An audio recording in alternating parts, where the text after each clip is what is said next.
Hey guys, మన ఛానల్లో ఉన్నటువంటి సబ్స్క్రైబర్స్ అందరికీ కూడా ఒక ముఖ్యమైన అప్డేట్ అండి. మన యాప్లో లాంచ్ చేసినటువంటి ఆర్ఆర్బి ఎస్ఎస్సి కోర్సుల పైన ఆఫర్ అయితే జస్ట్ మరికొద్ది రోజుల్లోనే ముగియబోతుందండి. సో వెంటనే మీరైతే లాంగ్ టర్మ్లో ప్రిపేర్ అవుతున్న వారు, సీరియస్ ఆస్పిరెంట్ తప్పకుండా కోర్స్ తీసుకోండి. జస్ట్ 499 రూపీస్కే SSC combo pack 499 and RRB ఎన్టీపీసీకి సంబంధించి జస్ట్ 399కి అందిస్తున్నామండి 1 year వ్యాలిడిటీతో. ఓకేనా. అండ్ టెస్ట్ సిరీస్ కూడా జస్ట్ 99 రూపీస్కి అందజేస్తున్నాము 1 year వ్యాలిడిటీతో. 50,000 ప్రశ్నలు ఉంటాయండి. మీకు బయట బుక్ కొన్న చిన్న బుక్ కొన్నా కూడా, ఒక్క టాపిక్కి సంబంధించిన బుక్ కొన్నా కూడా 200-300 అవుతుందండి. కానీ 50,000 ప్రశ్నలతో ఉన్నటువంటి బిడ్ బ్యాంక్ని మీకు ప్రతిరోజు ఎన్నిసార్లైనా ప్రాక్టీస్ చేసుకునే విధంగా అందజేస్తున్నాను. సో మంచి అవకాశం, ఉపయోగించుకోండి. సో తక్కువకి ఇవ్వడానికి రీజన్ అందరికీ అందుబాటులో ఉండాలనే ఉద్దేశం. ఓకేనా. అండ్ టెస్ట్ సిరీస్ తీసుకుంటే మీకు each and every topic PDF ఉచితంగా చేయడం అయితే జరుగుతుంది. ఓకేనా. యాప్ లింక్ వీడియో డిస్క్రిప్షన్లో ఉంటుందండి. మన యాప్ డౌన్లోడ్ చేసుకొని, ఓకేనా, మొబైల్ నెంబర్తో రిజిస్టర్ అయ్యి వెంటనే కోర్స్ పర్చేజ్ చేయండి. All the best. Thank you. Hello everyone, welcome to Dhruva academy. So guys, ఈరోజు ఎస్ఎస్సి సిజిఎల్ 15 సెప్టెంబర్ 2024 పరీక్ష రాసేటువంటి అభ్యర్థులకు మరి చాలా మంచి ప్రీవియస్ క్వశ్చన్స్ని అయితే ఈ వీడియోలో మీకు ఎక్స్ప్లెయిన్ చేయడం అయితే జరుగుతుందండి. వీడియోని చూసి మీరు పరీక్షకైతే వెళ్ళండి. ఓకేనా. నాట్ ఓన్లీ సిజిఎల్ అండి, రానున్నటువంటి ఎంటీఎస్ కావచ్చు, ఆర్ఆర్బి, ఎన్టీపీసీ, ఆర్పిఎఫ్ ఉద్యోగాలకు కూడా మరి జీకే సేమ్ ఉంటుందండి. కాబట్టి అందరూ కూడా ఫాలో అవ్వండి. పీడిఎఫ్ లింక్ వీడియో డిస్క్రిప్షన్లో ఇస్తాను, డౌన్లోడ్ చేయండి. ఓకేనా. లేట్ చేయకుండా కంటెంట్లోకి వెళ్దాం. Question number 1. ఫైనాన్స్ కమిషన్ భారత రాజ్యాంగంలోని ఆర్టికల్ ప్రకారము ఏర్పాటు చేయబడింది. భారత రాజ్యాంగంలోని ఏ ఆర్టికల్ ప్రకారం ఏర్పాటు చేశారండి? Answer option B, 280వ article. Okay, 280వ article. Taj Mahal నిర్మాత ఎవరు? తాజ్మహల్ నిర్మించిన వారు ఎవరండి? షాజహాన్. సో ఇక్కడ మీకు చిన్న క్వశ్చన్ ఇస్తా అండి, ఎంతమంది సమాధానం చేస్తారు అనేది చూద్దాము. తాజ్మహల్ అనేది ఏ నది ఒడ్డున ఉంది? ఓకేనా. ఈ నదిలోని వ్యర్థాల కారణంగా, ఈ నది కాలుష్యం కారణంగా తాజ్మహల్ యొక్క ప్రకృతి సిద్ధంగా వచ్చినటువంటి, అంటే న్యాచురల్ కలర్ అనేది షేడింగ్ వస్తుందండి. ఓకేనా. మరి అలా కాలుష్యానికి గురవుతున్న నది ఏంటి? తాజ్మహల్కి పరివాహకంగా ఉన్నటువంటి నది పేరేంటో కామెంట్ రూపంలో తెలియచేయండి. ఓకే. షాజహాన్ తన ప్రేయస్ అయినటువంటి ముంతాజ్ మహల్ జ్ఞాపకార్థం దీన్ని నిర్మించడం జరిగింది ఆగ్రాలో. ఓకే. Next one. నలంద విశ్వవిద్యాలయం స్థాపించిన వారు ఎవరు? నలంద ఎవరండి? ఆన్సర్ ఆప్షన్ సి, కుమారగుప్తుడు. ఓకే. ప్రముఖ బౌద్ధ మత విశ్వవిద్యాలయం అండి ఇది. ఓకే. బౌద్ధ మతానికి సంబంధించిన విశ్వవిద్యాలయము. చాలా దేశాల నుండి వచ్చి ఇక్కడ విద్యని అభ్యసించేవారు. అంతేకాకుండా మరి ఇక్కడ చాలా రకాలైనటువంటి గ్రంథాలయాలు కూడా ఉండేది కదా, చాలా ఇంపార్టెంట్ అండి. మరి దీన్ని అరబ్బుల దండయాత్ర ద్వారా ఇది కూలిపోవడం అయితే జరిగిందండి. రీసెంట్గా మరి 2015వ సంవత్సరంలో దీన్ని రీస్టార్ట్ చేయడం కూడా జరిగింది. ఇంపార్టెంట్. Next one. బ్లీచింగ్ పౌడర్ను త్రాగునీటిలో డాష్గా ఉపయోగిస్తారు. దేనిగా ఉపయోగిస్తారండి బ్లీచింగ్ పౌడర్? ఓకే.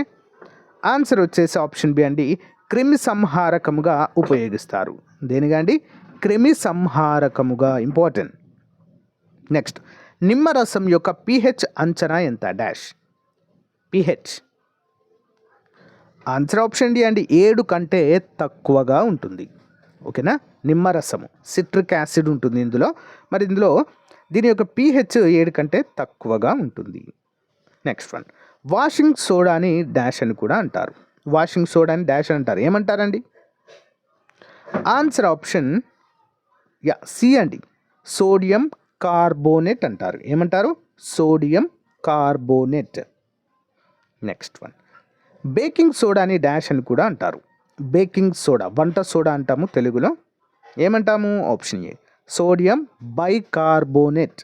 ఓకేనా. ముఖ్యంగా బేకరీలలో ఎక్కువగా దీన్ని బ్రెడ్ బేక్ చేయడానికి ఉపయోగిస్తారండి. ఓకే. ఇంపార్టెంట్. ఆర్బీసీ మరియు డబ్ల్యూబీసీ అంటే రెడ్ బ్లడ్ సెల్స్ మరియు వైట్ బ్లడ్ సెల్స్ నిష్పత్తి ఎంత ఉండాలి? ఇంపార్టెంట్. ఆన్సర్ ఆప్షన్ బి అండి, రెడ్ బ్లడ్ సెల్స్ 600 ఉంటే వైట్ బ్లడ్ సెల్స్ వాటి నిష్పత్తిలో 1% అయితే ఉండాలి. ఓకేనా, ఇంపార్టెంట్ క్వశ్చన్. నెక్స్ట్ వన్, భారతదేశంలోని సిలికాన్ వ్యాలీ అని ఏ నగరాన్ని పిలుస్తాము? సిలికాన్ వ్యాలీ ఆన్సర్ బెంగళూరు అండి, ఆప్షన్ డి. ఓకేనా, కాలిఫోర్నియాలో సిలికాన్ వ్యాలీ ఉంటుందండి. అక్కడ చాలా రకాల ఐటీ పరిశ్రమలు ఉంటాయి. సేమ్ మన బెంగళూరులో కూడా చాలా రకాల ఐటీ పరిశ్రమ అభివృద్ధి అయితే చెందింది. ఓకేనా, అందుకే దీన్ని సిలికాన్ వ్యాలీ ఆఫ్ ఇండియాగా పిలుస్తాము. నెక్స్ట్, ఢిల్లీ ఏ సంవత్సరంలో భారతదేశానికి రాజధానిగా మారింది? అంతకుముందు కలకత్తా ఉండేదండి. ఓకేనా, కలకత్తా నుంచి ఢిల్లీకి మార్చడం జరిగింది. ఆన్సర్ ఆప్షన్ ఏ 1911వ సంవత్సరంలో. లార్డ్ హార్డీస్ ఉన్నారండి భారత గవర్నర్ జనరల్గా, అప్పుడు లార్డ్ హార్డీస్ ఆ టైంలోనే ఢిల్లీని రాజధానిగా మార్చడం అయితే జరిగింది. అంతేకాకుండా 1911లో బెంగాల్ విభజనని రద్దు చేస్తూ కూడా ఉత్తర్వులు తీసుకున్నారు. ఓకేనా, 1905లో యాక్చువల్గా బెంగాల్ విభజన జరిగిందండి. ఓకేనా, సో దానికి చాలా నిరసనలు రావడంతో 1911లో లార్డ్ హార్డీస్ 2 సో దీన్ని విరమించుకొని మళ్ళీ బెంగాల్ ఏకీకరణ చేయడం అయితే జరిగింది. So at the same time అదే టైంలో ఢిల్లీని రాజధానిగా మార్చడం కూడా జరిగింది 1911. నెక్స్ట్, పిచ్చుకుక్క కాటు వల్ల ఏ వ్యాధి వస్తుంది? చాలా డేంజరస్ వ్యాధి అండి ఇది. Answer option B hydrophobia. Hydrophobia. Okay, ఇది వచ్చినటువంటి వారు నీళ్ళని చూస్తే చాలా భయపడతారండి. నీళ్ళని తాగడానికైనా దాన్ని చూస్తే కూడా చాలా భయము. సో రేబీస్ అనేటువంటి వ్యాధి వస్తుంది దీనివల్లనే కూడా. ఓకేనా, నీటిని చూస్తే భయపడతారు. హైడ్రోఫోబియా, రేబీస్ అని కూడా అంటారు దీన్ని. ఓకేనా, లూయి ప్యాస్చర్ దీనికి వ్యాక్సిన్ అయితే కనుగొనడము జరిగింది. సరైన టైంలో ఈ వ్యాక్సిన్ మనకు అందలేదనుకోండి, అంతే ఇక పరిస్థితి, అంత దారుణం. నెక్స్ట్ వన్, అణు విద్యుత్ ఉత్పత్తికి ఉపయోగపడేటువంటి లోహం ఏది? అణు విద్యుత్ ఉత్పత్తికి ఉపయోగపడే లోహము. ఆన్సర్ ఆప్షన్ బి అండి, యురేనియం. ఓకే, యురేనియం 235ని ఎక్కువగా అణు విద్యుత్ కేంద్రాలలో విద్యుత్ ఉత్పత్తికి ఉపయోగిస్తారు. మరి భారతదేశంలో అత్యధికంగా లభించేటువంటి రేడియోధార్మిక పదార్థం ఏంటండి? థోరియం. కేరళ తీరంలో, ముఖ్యంగా మలబార్ తీరంలో అత్యధికంగా ఉంటుందండి ఇది. ఓకేనా, అత్యధికంగా ఉంటుంది. బట్ దీన్ని సాంకేతికంగా ఉపయోగించుకునేటువంటి టెక్నాలజీ మన దగ్గర లేదండి. బట్ దీన్ని ఎక్కడికి అంటే విదేశాలకు ఎగుమతి చేస్తుంటాం. ఫర్ ఎగ్జాంపుల్ ఆస్ట్రేలియాకు కూడా ఎగుమతి చేస్తూ ఉంటామండి. థోరియం నిల్వలు మన దేశంలో ఎక్కువగా ఉంటాయి. Okay, next one, Lok Sabha speaker ఎవరిచే ఎన్నుకోబడతారు? Lok Sabha speaker. Answer option D, Lok Sabha సభ్యులందరూ కలిసి లోక్సభ స్పీకర్ని ఎన్నుకుంటారు. ఓకేనా, మరి లోక్సభ స్పీకర్ ఎన్నిక కాకముందు అక్కడ సభని నడిపించడానికి ఎవరో ఒకరు ఉండాలి కదా. మరి ఎవరు ఉంటారంటే pro tem speaker. Okay, pro tem speaker ఉంటారండి. ఈ ప్రోటెమ్ స్పీకర్ని ఎలా ఎన్నిక చేస్తారంటే ఆ సభలో వయస్సులో పెద్ద వ్యక్తిని గౌరవంగా మరి ప్రోటెమ్ స్పీకర్గా ఎన్నుకుంటారు. ఒకవేళ ప్రోటెమ్ స్పీకర్ లేనటువంటి టైంలో ప్యానెల్ ఆఫ్ స్పీకర్స్ కూడా ఉంటారు. ఓకేనా, సో గైస్, మరి ఈ ప్రోటెమ్ స్పీకర్ ఎన్నిక జరిగిన తర్వాత సో దిగిపోయి స్పీకర్కి అధికారాన్ని ఇస్తారు. ఓకే, నెక్స్ట్ వన్, ఏ గ్రహాన్ని భూమి యొక్క జంటగా పిలుస్తారు? ఆన్సర్ ఆప్షన్స్ అండ్ వీనస్, శుక్ర గ్రహము.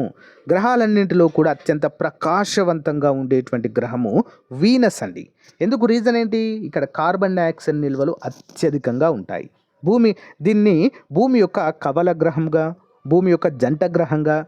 సో ఎర్లీ మార్నింగ్ టైప్ చూసినట్లయితే దక్షిణం వైపు మనకి ఇది కనిపిస్తుందండి. దీన్నే ధ్రువ నక్షత్రము అంటాము.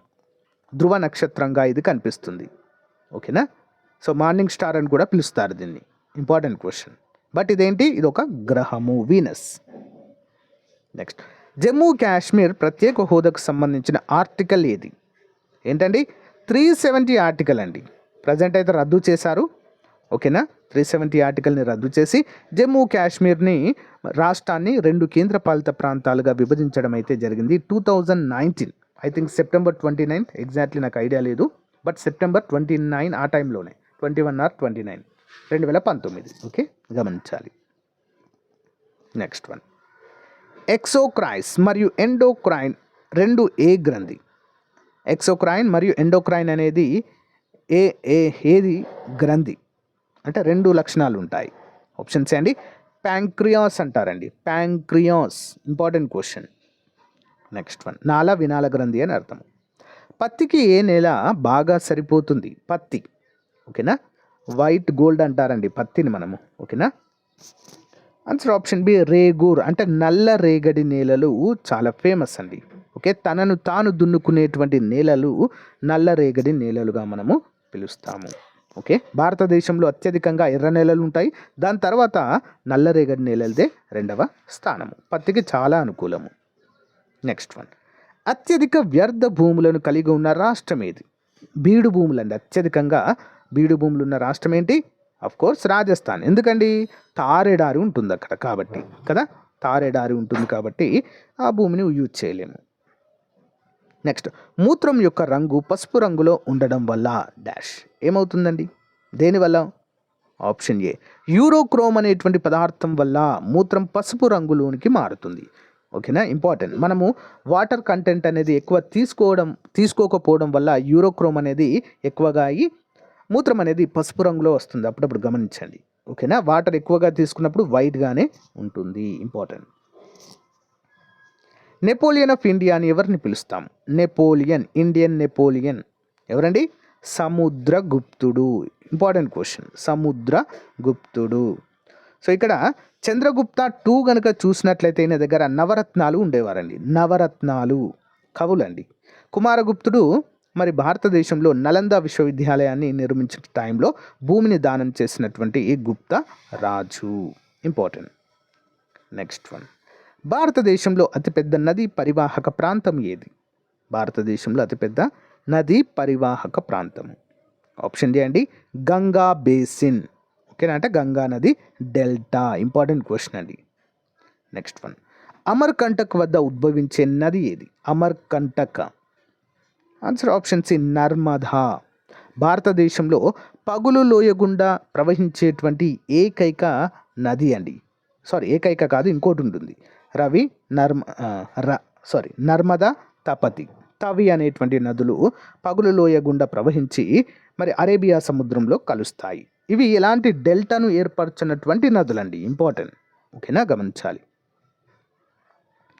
ప్రపంచంలో అతిపెద్ద మంచినీటి సరస్సు ఏది? ప్రపంచంలోనే అండి. ఏంటది? ఆన్సర్ ఆప్షన్ ఏ లేక్ సుపీరియర్ సరస్సు. నెక్స్ట్ వన్, ఏ రోజును ప్రపంచ పర్యావరణ దినోత్సవంగా జరుపుకుంటాము? ఏ రోజునండి? జూన్ 5.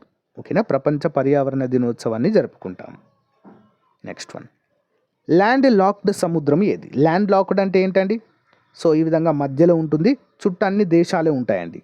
ఓకేనా, ఎలాంటి సముద్రంతో సంబంధం కలిగి ఉండదు, మధ్యలో ఉంటుంది. అలా దాన్నే ల్యాండ్ లాక్డ్ స్టేట్ కానీ, ల్యాండ్ లాక్డ్ కంట్రీ కానీ, ల్యాండ్ లాక్డ్ సముద్రం కానీ అంటాము, అలాంటి వాటిని. ఓకేనా, మరి ఏంటండి? ఆప్షన్ బి అరల్ సముద్రము. ఇంపార్టెంట్, అరల్ సముద్రము. రాజ్యసభ గరిష్ట బలం ఎంత? అంటే ఎంతమంది ఉండొచ్చు రాజ్యసభలో? ఆప్షన్ బి 250 మంది అండి. ఓకేనా, లోక్సభ 495. ఓకే, రాజ్యసభ 250. ప్రణాళికా సంఘం మొదటి చైర్మన్ ఎవరు? మొదటి చైర్మన్ సింపుల్గా గుర్తుంచుకోండి. ప్రణాళికా సంఘం యొక్క చైర్మన్ ఎప్పుడైనా కూడా మన ప్రధాని ఉంటారండి. మరి మొట్టమొదటి ప్రధానమంత్రి ఎవరండి? Of course Jawahar Lal Nehru. మరి ప్రజెంట్ ప్రణాళికా సంఘం ఉందా అండి? లేదు. 2015 జనవరి 1న ప్రణాళికా సంఘం స్థానంలో నీతి ఆయోగ్ని ఏర్పాటు చేశారు. ప్రజెంట్ నీతి ఆయోగ్ చైర్పర్సన్ ఎవరు? నరేంద్ర మోదీ గారు. ఓకే, నెక్స్ట్ వన్, ఎవరెస్ట్ శిఖరాన్ని అధిరోహించిన మొదటి భారతీయ మహిళ ఎవరు? ఎవరెస్ట్ శిఖరాన్ని అధిరోహించిన మొదటి భారతీయ మహిళ option A Bachendri Pal. UPSC చైర్మన్ని ఎవరు నియమిస్తారు? Union Public Service Commission chairman. Answer option B అండి. ఎవరు? అధ్యక్షులు, భారతదేశ రాష్ట్రపతి గారు నియమిస్తారు. ఖిలాఫత్ ఉద్యమానికి మార్గదర్శకులు ఎవరు? Answer option C Ali brothers అండి. మార్గదర్శకులు అలీ బ్రదర్స్. ఓకే, 1919లో టర్కీలో ఉన్నటువంటి ఖలీఫాకి మద్దతుగా మన దేశంలో ఖిలాఫత్ ఉద్యమాన్ని నిర్వహించారు. ఓకేనా, మరి ఈ ఖిలాఫత్ ఉద్యమానికి మార్గదర్శకులు అలీ బ్రదర్స్ అయితే దీనికి అధ్యక్షత వహించిన వారు ఎవరు తెలుసా అండి? ఆఫ్ కోర్స్ గాంధీ గారండి. ఇంపార్టెంట్, చాలామంది ఎవరో ముస్లిం అనుకుంటారు, కానీ కాదు. మహాత్మా గాంధీ గారు దీనికి అధ్యక్షత వహించడం జరిగింది. రీజన్ ఏంటి తెలుసా అండి? సో అప్పటి వరకు 1919కి ముందు వరకు కూడా ఎలాంటి జాతీయోద్యమంలో ముస్లింల యొక్క పాత్ర చాలా తక్కువగా ఉండేది. మరి ఆ ముస్లింల యొక్క పాత్ర జాతీయోద్యమంలో, స్వతంత్రోద్యమంలో పెంచాలనే ఉద్దేశంతో దీనికి అధ్యక్షత వహిస్తారు. సో దాని తర్వాత వచ్చినటువంటి సహాయ నిరాకరణ ఉద్యమం కావచ్చు, ఓకేనా, శాసనోల్లంఘన ఉద్యమం, క్విట్ ఇండియా మూమెంట్లో వీరైతే పాల్గొంటారు. ఓకేనా, కొంచెం చేంజ్ అయితే వస్తుంది. మొదటి సాధారణ ఎన్నికలు ఏ సంవత్సరంలో జరిగాయి? ఆప్షన్ డి 1951 అండి. భారతదేశంలో జరిగినటువంటి అతిపెద్ద ఎన్నికలండి ఇవి. దీని తర్వాత ఎప్పుడు కూడా ఇంత పెద్ద ఎన్నికలు జరగలేదు. ఎందుకండి? అన్ని రాష్ట్రాల్లో ఒకేసారి ఎన్నికలు నిర్వహించారు. ఇప్పుడు అంటే ఒక్కో రాష్ట్రంలో ఒక్కో సంవత్సరంలో, ఒక్కో తేదీలో, ఒక్కో మంత్లో వస్తున్నాయి కదా. అప్పుడు కొత్తగా ప్రభుత్వాన్ని ఏర్పాటు చేయాలి కాబట్టి దేశమంతా కూడా ఒకేసారి 1951లో మొదటి సాధారణ ఎన్నికలు జరిగాయి. Important. Next one, gobar gas ప్రధానంగా డాష్ దేన్ని కలిగి ఉంటుందండి? గోబర్ గ్యాస్. ఆన్సర్ ఆప్షన్ ఏ మీథేన్. ఏముంటుందండి? మీథేన్ ఉంటుంది. ఆవు పేడ ఉంటుంది కదా, ఆవు పేడ కానీ, సో బఫెలోస్ పేడలో కానీ మీథేన్ ఎక్కువగా ఉంటుందండి. సో దీనివల్ల ఏం చేస్తారు? దాంతో గోబర్ గ్యాస్ను తయారు చేయడం జరుగుతుంది. ఓకేనా, కంపోస్ట్తో గోబర్ గ్యాస్ తయారు చేస్తారు, అందులో మీథేన్ ఉంటుందండి. నెక్స్ట్ వన్, ఇన్సులిన్ స్రవానికి కారణమయ్యే గ్రంథి ఏది? ఇన్సులిన్ అండి. ఓకేనా, ఆన్సర్ ఆప్షన్ ఏ ప్యాంక్రియాస్. Important question, pancreas. ఓకేనా, క్లోమ గ్రంథి, తెలుగులో క్లోమ గ్రంథి. ఇన్సులిన్ అనేది మన శరీరంలో ఎక్కువగా ఉత్పత్తి అయిందనుకోండి, ఏమవుతుంది తెలుసా అండి? డయాబెటీస్ వస్తుంది, అంటే షుగర్ వ్యాధి వస్తుంది. ఓకేనా, అందుకే కార్బోహైడ్రేట్స్ అనేవి ఎక్కువగా తీసుకోవద్దు, చక్కెర ఉండేటువంటి పదార్థాలు ఎక్కువగా తీసుకోకూడదు. ఓకే, షుగర్ వచ్చేటువంటి అవకాశం ఉంటుంది. పంచాయతీ రాజును ఏ రాష్ట్రంలో మొదటిసారిగా ప్రవేశపెట్టారు? ఆన్సర్ ఆప్షన్ బి రాజస్థాన్లో అండి. పంచాయతీ రాజును ప్రవేశపెట్టిన రెండవ రాష్ట్రం ఏంటి? ఆంధ్రప్రదేశ్. ఓకే, ఉమ్మడి ఆంధ్రప్రదేశ్.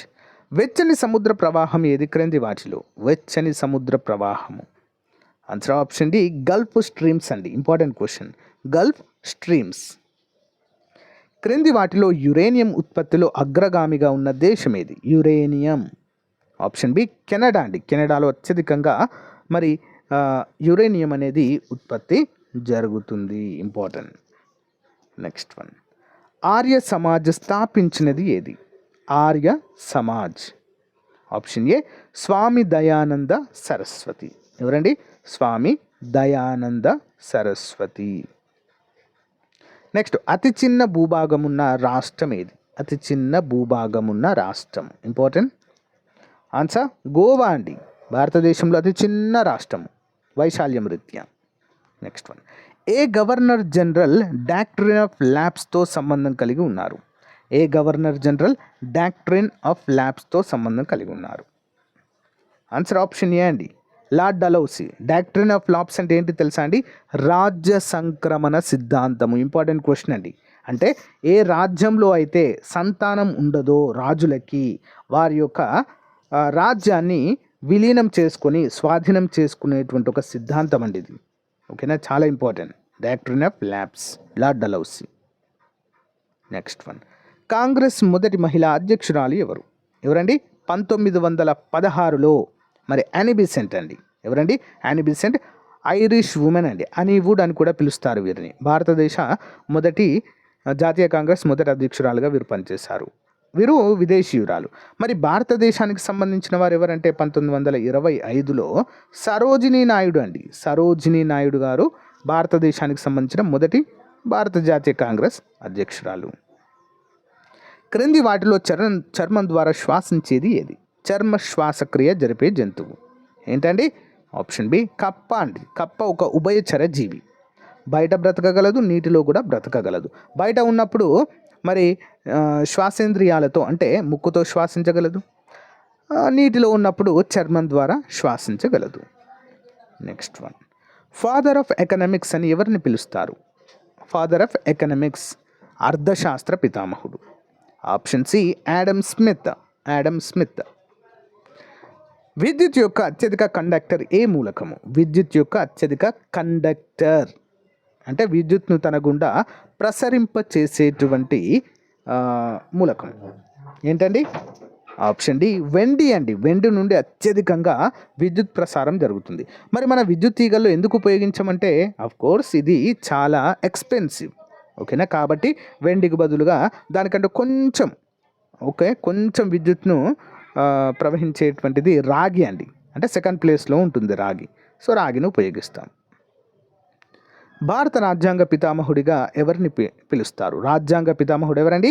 డాక్టర్ బిఆర్ అంబేద్కర్ గారు. ఓకేనా, డ్రాఫ్టింగ్ కమిటీ చైర్మన్ అండి, ఇంపార్టెంట్. భారతదేశంలో అతిపెద్ద తీర ప్రాంతం ఉన్న రాష్ట్రం ఏది? తీర ప్రాంతం ఏంటండి? Gujarat 1024 I think 1024. తర్వాత ఆంధ్రప్రదేశ్ 974 ఉంటుంది. 72 ఆర్ 74 అంతే. Okay, next one. India of my dream పుస్తకాన్ని రాసిన వారు? Option C Mahatma Gandhi. ప్రపంచంలో అతిపెద్ద ఎడారి ఏది? కోర్స్ ఏంటండి? సహారా ఎడారి. ఎక్కడ ఉంటుంది? ఆఫ్రికా కాంటినెంట్లో ఉంటుంది. నెక్స్ట్, పార్లమెంట్ 2 సమావేశాల మధ్య గరిష్ట అంతరం ఎంత? పార్లమెంట్ 2 సమావేశాల మధ్య గరిష్ట అంతరం. ఆప్షన్ సి 6 నెలలు. ఎన్నండి? 6 నెలలు, ఇంపార్టెంట్. బెంగాల్ తిరిగి ఏ సంవత్సరంలో కలపడం జరిగింది? ఫస్ట్ చెప్పాను కదా నేను ఆన్సర్. Option B 1911. నోబెల్ బహుమతి పొందిన మొదటి భారతీయుడు ఎవరు? నోబెల్ బహుమతి పొందిన మొదటి భారతీయుడు ఎవరండి? రవీంద్రనాథ్ ఠాగూర్ గారికి లభించడం జరిగింది 1913 ఆ టైంలో, గీతాంజలికి గాను. ఓకేనా. సో గైస్, ఇది రోజుకు సంబంధించిన మోస్ట్ ఇంపార్టెంట్ జీకే బిట్స్ అండి.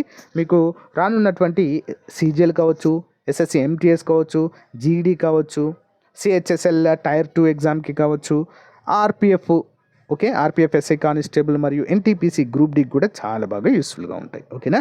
సో గైస్, ఇది అప్డేట్. మీకు నచ్చితే లైక్ చేయండి, తప్పకుండా మీ ఫ్రెండ్స్తో షేర్ చేయండి. Thank you.